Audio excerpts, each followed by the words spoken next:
Last session, boy, have we got something quite cool for you. You started with artificial intelligence at the start of the afternoon, and now we're going to move into augmented reality. We heard earlier how virtual reality, the ship had sailed, but augmented reality, I think, is going to be a huge game changer in this industry, and you're going to be very impressed by what you see. We are going to bring up Blippar and PepsiCo, so it's very exciting. We've got a good brand to end the day. Also, a couple of housekeeping notes. The awards, which bring the whole of the event to a close this evening, start at 7:30 in this room. The excitement, the awards, you come down here for 7:30, lots of drinks, lots of canapes, and then there will be an awards ceremony. We will see the best of LatAm's case studies and campaigns rewarded with some wonderful trophies. I believe they're very big. We also would appreciate on the app, I know you guys have been busy on the app, posting lots of comments. We are almost there. There is a clear leader in the leaderboard. So this last session, if you want to win yourself an iPad mini, I suggest you get working on that app, posting pictures, making comments, saying what you think. There's also a survey on the app, which is also live. So you can rate the speakers, you can rate the sessions, you can tell us what content you didn't like, hopefully nothing, the content you loved, hopefully all of it. Whether you liked your host, who knows, that doesn't matter. But it would be wonderful if we could have your feedback as well. So we're almost there for this final session. Have you enjoyed yourselves? That's the key so far. Yes. Come on, we can do better than that. This is the last session. Come on, have you enjoyed yourselves? Come on. Yes, this is Formula 2015. Come on. Okay, we are almost there. Okay. I would like to bring on stage our final speakers. Now, we have to give this lots of energy because it's stuff you've probably never seen before, which is the exciting stuff. So, without further ado, let's bring Ricardo Arias-Nath, who is the CMO for Latin America, PepsiCo. Woo! Come on, loud, big. Let's do this. Let's do this. Hello, everyone. Can you hear me? Yes. Thanks for staying, by the way. I mean, the room is half empty, but at least... You look good. I said there'd be at least 900 of you still here at this time, which I think they are. We're just going to round the rest of them up from the coffees. But yes. Yeah, so appreciate your time. It's great being up here on stage with you today. I think we have some exciting stuff and some of the work that we're doing jointly with Blippar. And I'm going to start initially while Ariff joins me on stage with a quick video, and then I'll start the presentation. There are rich teams, and there are poor teams. Then there's 50 feet of crap, and then there's us. Welcome to Oakland. My job is to take this team to a championship. I need more money. We're not New York. We're not going to compete with a $120 million payroll. We got to think differently. Your goal shouldn't be to buy players. Your goal should be to buy wins. Who are you? Here is 25 players that have been overlooked by every other team for one reason or another, like an island of misfit toys.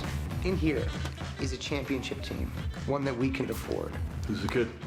The kid is the new assistant GM. We're gonna shake things up. Tell him. You want me to speak? We're not pointing you yet. It's the new direction of the Oakland A's. We are card counters at the blackjack table. We're gonna turn the odds on the casino. You don't put a team together with a computer, Billy. Adapt to die. Billy Bean has come in and tried to reinvent a system. Now it's just not working out. They call it Moneyball. I think that he bought a ticket on the Titanic. The other phone for me. Hey, Daddy, do you think you'll lose your job? What? Or like go on the internet sometime? Well, don't go on the internet. Watch TV or talk to people. Do you believe in this thing or not? 100%. Listen up. You may not look like a winning team, but you are one. So, play like one tonight. We're doing something really unexpected and special, and the whole city is feeling it. If we win with this team, We change the game for good.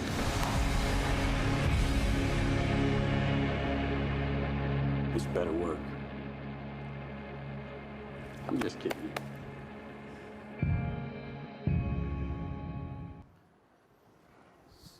Okay, so this better work, Ariff.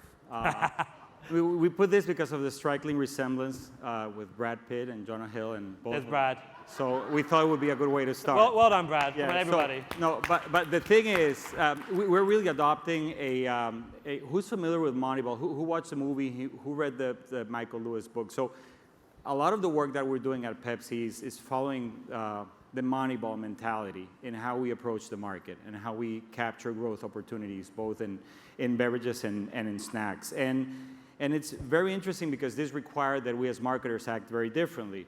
I'm start by saying that the role of marketers is changing. The way we like to look ourselves is a little bit like Mad Men. And with the advent of technology and data and information, it's becoming more of a Big Bang Theory kind of thing. So this is really where we are in the age of marketing rather than in the age of Mad Men. And for us, what we do is we think of 3 building blocks. I'm just going to cover 2 of them today. When we think about how to grow the categories in which we participate. And the first one, which I'm very briefly going to mention, is what we call demand science and how we use information, data, to understand what consumers really want. In the past, it was all about, what's my market share? How am I comparing with my competitor in a specific category? And that's changing very quickly. The way we look at this is as pockets of demand, and we're finding that consumers are, interchanging beverages that might be from very different categories. So that's the first thing we're doing, how they buy, what they shop. So that's the first one, which, we don't have time to cover today. We'll do that another day. But the other 2, I think, are extremely relevant to the partnership that we're building with Blippar and partners like Blippar. The second one is what we call this concept of unleash Retailtainment. And why is this important? I know this is a media and advertising convention, but the reality is that 40% of the purchase decisions in the categories that we work on take place at point of sale. That's a huge number. It doesn't matter what we show on television, doesn't matter what we show online, 40% of the things happen at point of sale. So that means for us that we really have to have superior execution in point of sale. The problem we have is this one. So this is your typical supermarket, right? So how do you get any sort of differentiation when you're in an environment that looks like this? And for those of you that operate in Latin America, even worse when you're in a small, let's say, changarro in Mexico, and you have to operate. And how your brand stands in an environment like this is very hard. So what we're doing is, first of all, finding source of inspiration and how to address this. We look at a lot of companies like, anyone from Disney here, by any chance? So, hey Disney. For example, the work that Disney Parks does when they're developing what the park should look like. What are the key principles? And they have this called the Mickey 10 guiding principles. How do you make sure that people are, being focused on visual magnets? How do you make sure people are focused, you're telling one story at a time and you're not confusing people? So these are the sources of inspiration that we're after to actually end up addressing the issues we're having at retail. And at the end of the day, what we want to do is when you get to one of these stores and when you interact with our brands, we want you to feel like when you enter into an Apple store, anyone have entered an Apple store at 9 in the morning, if you haven't, try to do it one day, you're going to feel like a king, right? They treat you like royalty. Level of attention is phenomenal. So that's kind of the things, these are the sources of inspiration, and probably won't be able to get here, but we for sure can do a much better job than what we're doing. Now, jumping very quickly to the third leg is what we call the transformation and consumer engagement. And you have been in many sessions today and yesterday talking about this and why this is something so critical. And in that movie clip, there's a point where Brad Pitt says, adapt or die. And we take that very seriously, and very seriously the way we need to adapt. And people usually say that you either change because of virtue or change because of necessity. And we really want to make this a change based on virtue and not wait a couple of years later and then have to do it based on necessity. So what's going on? Well, you know this, 80% of all media is going to be consumed digitally by 2020. So that's a staggering amount. There's probably not going to be the concept of TV as it is today. It's just going to be one more screen, but everything's going to be digital. And that's driven by a lot of new technologies and penetrations. And some of the things we're doing with Blippar is an example of that. This is how households look these days. You know, you still have tentpole events, you still have prime time, but most of the day, this is the type of things people are doing with technology. The second component is they need to be hyper-connected. And the hyper-connected consumer is something that, as you have been seeing over the past 2 days, is not a future, it's a reality today.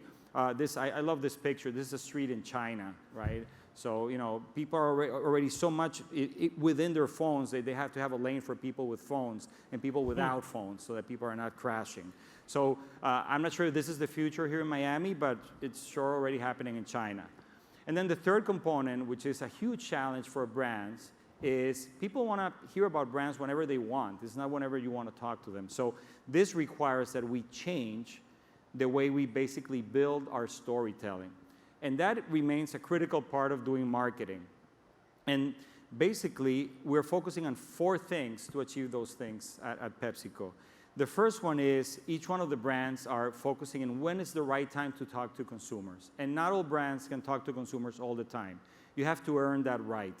And that could be specific events, it could be holidays and different things. And each one of our brands now has a calendar with what's the strategy and why they have the right to succeed speaking to consumers at that specific point in time. The second one is what we're calling micro-targeting. And for us, it's not anymore about, you know, females 25 to 44. You know, we basically don't care of those level of audiences anymore. We want to reach 100% of micro-targets.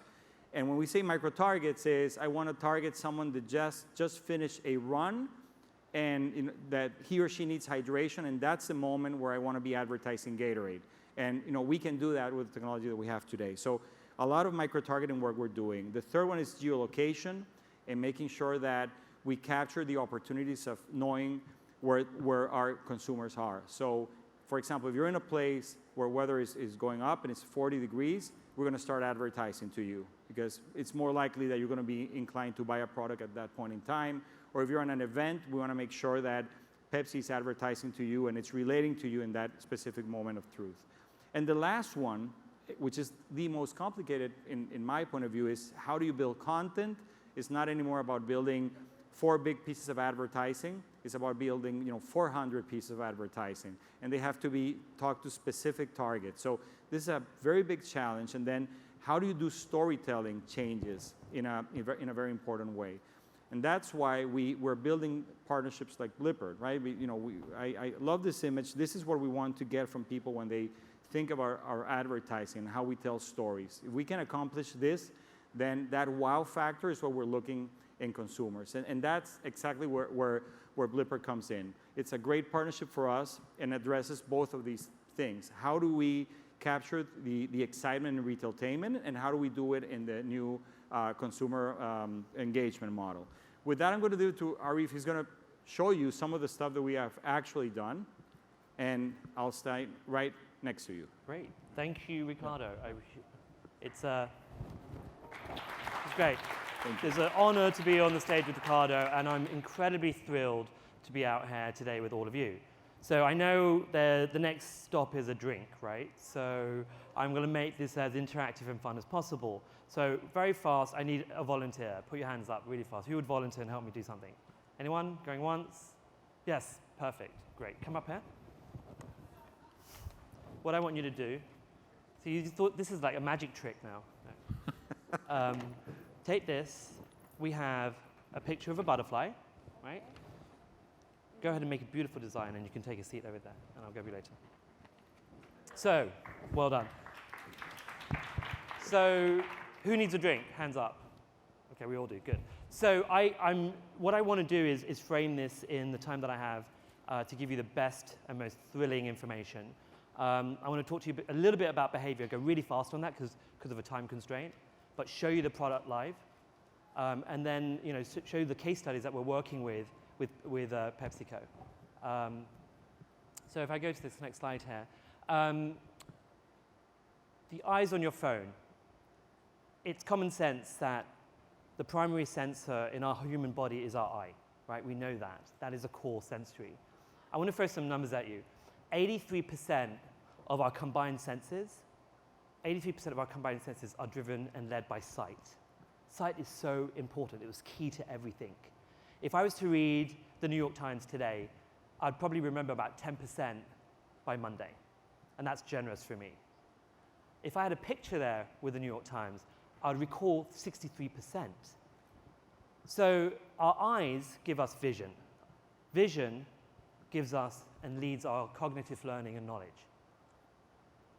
And we've been doing this since day one, since we've been growing up. There's a direct correlation and a direct behavior trend to how mobile phones act today. And I want to explain this really quite fast and how that comes together. Just as in the human body, the eyes are the primary sensors, in the same way, when we look at our phones, the camera is that primary sensor. Now, over the past 20 years, and I can say that because I'm incredibly old, I was on my phone like this. The behavior was stuck to my ear, right? I mean, we all remember that, don't we? We know, remember that. Then it went to texting and walking, right? And those fun YouTube videos where people like crashing into things, right? And falling into fountains. And now it's become this in-front motion where it's in front of us and we're seeing the world through the camera. And what's been the key factors there? Obviously the technology. It's only getting better, right? Mobility, the phones, it's fantastic. We're using it day to day. And secondly, it's this boom of image-based behavior. Snapchat, Instagram, Pinterest, our visual communication. I mean, I spend so much time with my global company like this, you know, talking to London, Turkey, on Skype, FaceTime. But all of this has kind of put this behavior in front of us. And there's a direct correlation between how we look through the world with our eyes and how we're looking at it through a lens today. And we're going to be expecting much more going forward, much more exciting, thrilling, storytelling, inspiring moments when we go forward on that. So what does this story mean? Why are we saying this? Because of this boom and this behavior change, markets have exploded between what we call AR and VR today, augmented reality and VR, $150 billion business in the next 4.5 years, because people want more.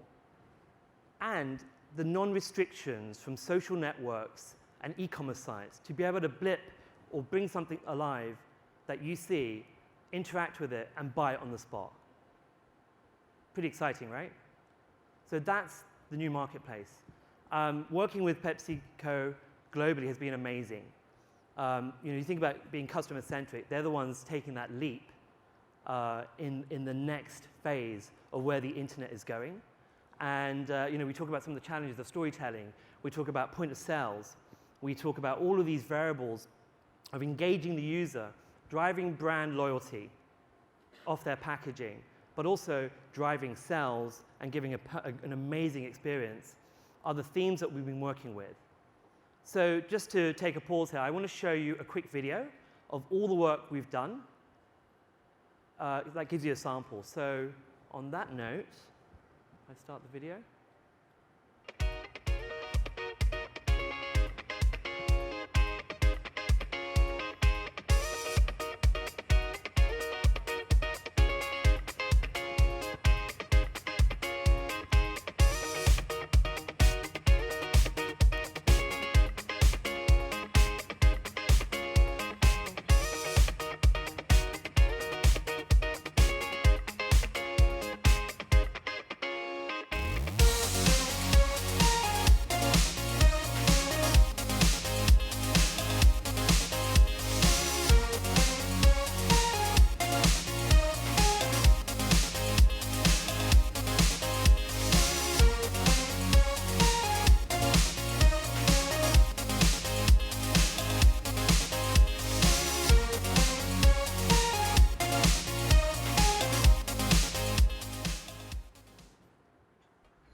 Thank you. So some cool stuff, right? So let's go a little bit deeper in the case studies and the numbers and how this is working in a particular example. So I'm switching to my phone here. I should get my... Can we switch the video to the phone? Switch to phone.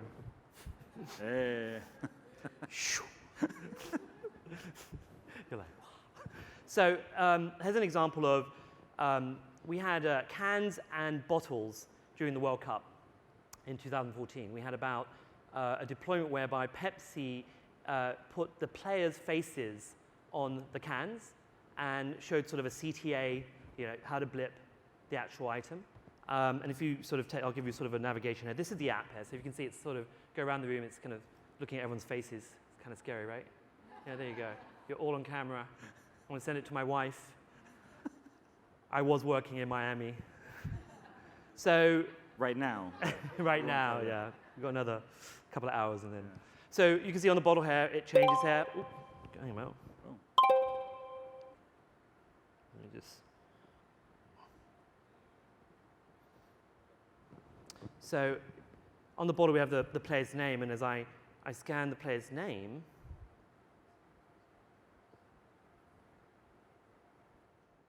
the whole experience. Turn it down a bit. So it activates a game, a video, and you can download a music. And as you go into the playing area here, the bottle actually has steps of how to download the app and so forth. But we were on literally, it was like 250 million cans and bottles. It talks about how you can play a game. You go next here, gives you instructions, and then we're going to play a live game here. It's very exciting. So the goal here is basically to shoot into the goal, aim. So if I kind of go, and then the pulse going up and down is my strength. So I'm trying to aim for the red.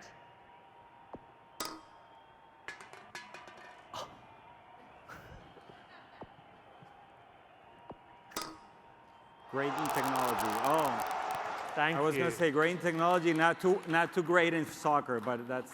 England hasn't won the World Cup since 1966, so so this was one of the executions that we did, and just to give you sort of the case studies on this, 250 million cans.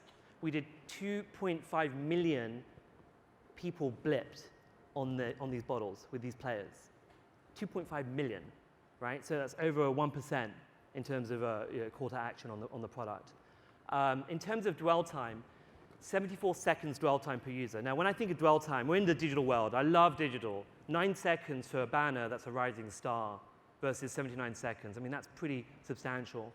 But hours engaged, timed engaged for 6 weeks. This campaign ran for 6 weeks. 55,000 hours in 6 weeks of engagement hours. I mean, that's massive. There's nothing that trumps that. You've got Pepsi where the users, they're in their hand, they're talking to them, they're giving a great experience. So it's kind of exciting stuff on that front. So we've been doing more with Pepsi, but I wanted to also show you a few things as we advance into sort of the next phase. Now that we can blip items, what about blipping the world? What search has done for, this is the Apple. The Apple is confusing. I know, it's confusing. It's what search has done for words, Blippar will do for objects. So in the case of the apple, if you see an apple here,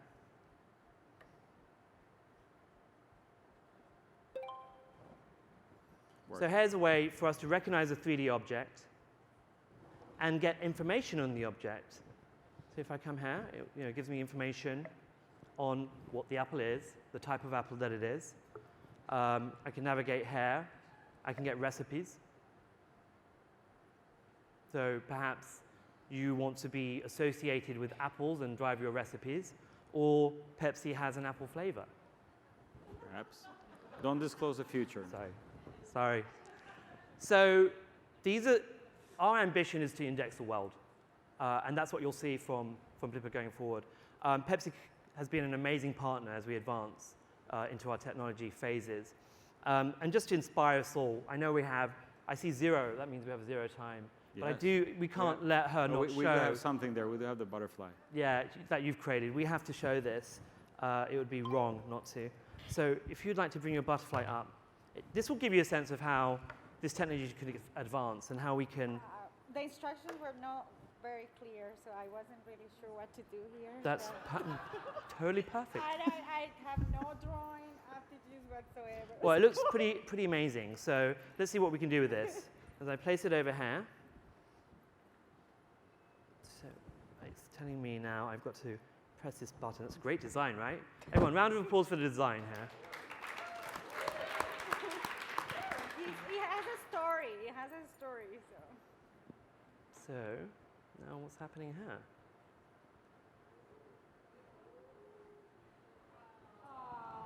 Wow, look at that. It's come alive. Isn't that cool? Look at that. Oh, wow. It's flying away with your design, with Pepsi.